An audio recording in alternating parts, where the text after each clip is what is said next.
Good evening everyone, welcome to step by step classes 103। I hope so आप सभी अच्छे होंगे और अपनी पढ़ाई कंटिन्यू कर रहे होंगे।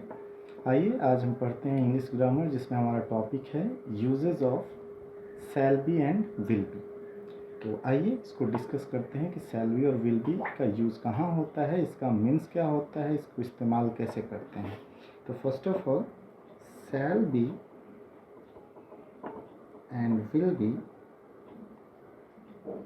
are used for future events. Future events that means जो भविष्य में होने वाली घटनाएं हैं उसके बारे में ये बतलाएंगे।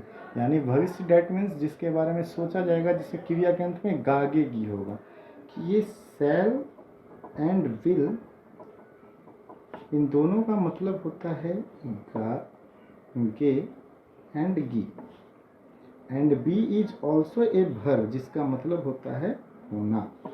तो ये इसी से मिलके बना है shall be and will be. तो आइए सबसे पहले समझते हैं कि शैल बी और विल बी का मतलब क्या होता है। तो shall be and will be दोनों का शाब्दिक अर्थ होता है होगा, होगी, या रहेगा, रहेगी, या बनेगा, बनेगी। तो आप देख रहे होंगे कि इसके मतलब में ये गा, गे, गी लगा हुआ है। दैट मीन्स ये शैल को रिप्रेजेंट करता है और बी मतलब बनना, होना, ये सब होता है। इसलिए शैल बी का मतलब फ्यूचर इवेंट्स के लिए इस्तेमाल किया जाता है। तो ये इसका शाब्दिक अर्थ था कि शैल बी और विल बी का हिंदी क्या होता है, शैल बी विल बी इस्तेमाल कहाँ किया जाता है। अब आते हैं इसके यूज़ के बारे में।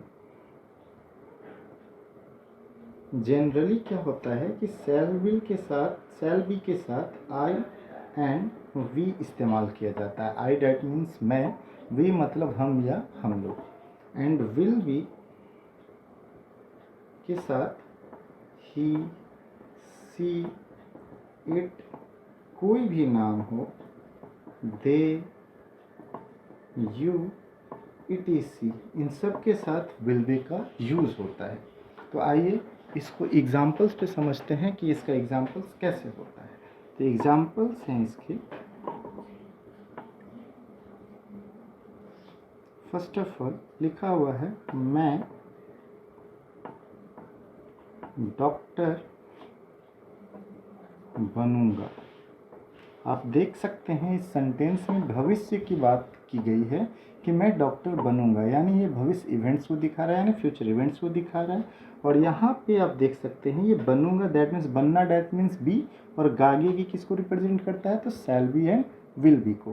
तो आपको देखना है ये सब्जेक्ट क्या है। तो सब्जेक्ट में मैंने बताया था कि आई एंड वी के साथ यूज होता है शैल बी। तो सो I shall be a doctor, मैं एक डॉक्टर बनूंगा। नेक्स्ट है वह उपस्थित रहेगा।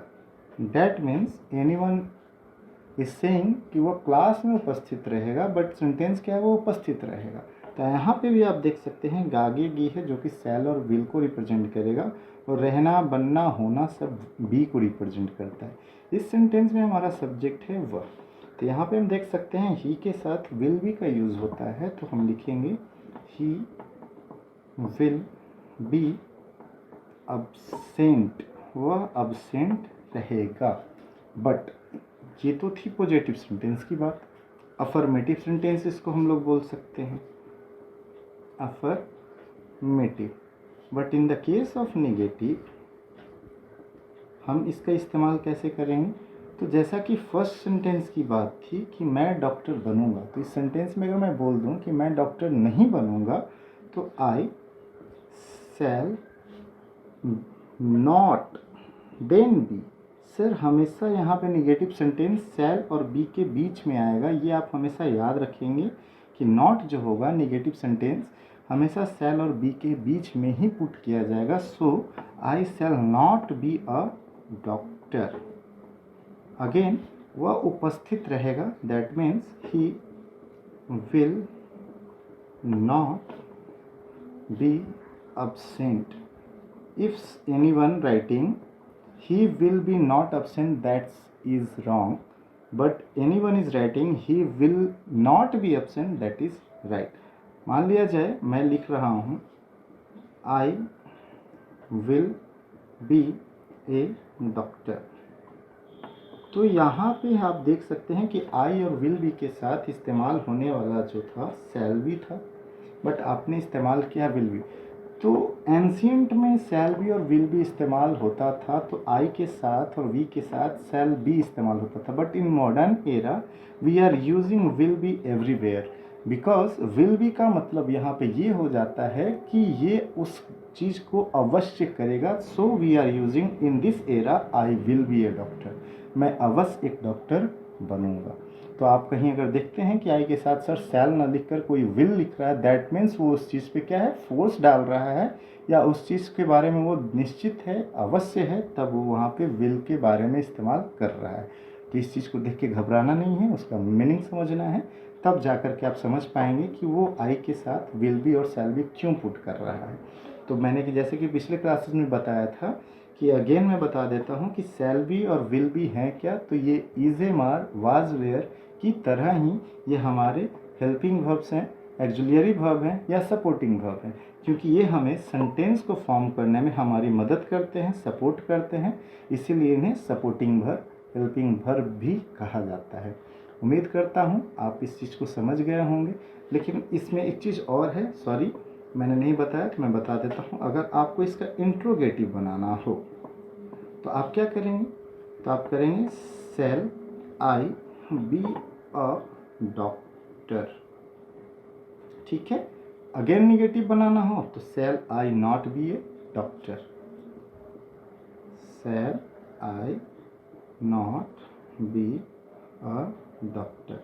तो आप इस तरीके से इसका आप इंट्रोगेटिव सेंटेंस बनाएं, इस तरीके से आपका इंट्रोगेटिव निगेटिव सेंटेंस बना। उम्मीद करता हूँ आपको वीडियो समझ में आया होगा, आप इसे अपने ध्यान में देखेंगे और इसके बारे में समझेंगे। और अगर किसी तरह की त्रुटि हो तो आप कमेंट सेक्शन में अपना रिप्लाई दे सकते हैं। आज के लिए बस इतना ही, मिलते हैं कल एक नए वीडियो के साथ, तब तक के लिए गुड नाइट, अपना ख्याल रखिएगा।